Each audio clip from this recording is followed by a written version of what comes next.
Казахстан халқының дил күні құтты olsun. Қазақ тілінде konuşarım ve şarkı söylüyorum. Аньон суя елебон джуджи генель наят шхабнида. Поздравляю всех с праздником языков народа Казахстан. Язык каждого народа – это инструмент общения и понимания. И я хочу пожелать, чтобы каждый язык был признан достойным. Желаю общаться и петь веселые песни, любить и мечтать на родном языке.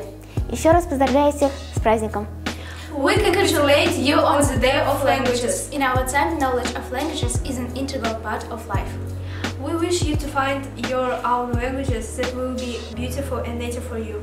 Поздравляю всех с Днем языков. Считаю, что знать более одного или двух языков очень важно для нашего будущего.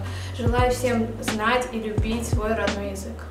В День родного языка хочу вам пожелать любить и уважать свою родину, а также принимать особенности своей речи. С праздником! Қазақстан халқының тілдер мерекесі құтты болсын, мол жақсылық болсын. Қазақша сөйлеп, қазақша ән айтайық.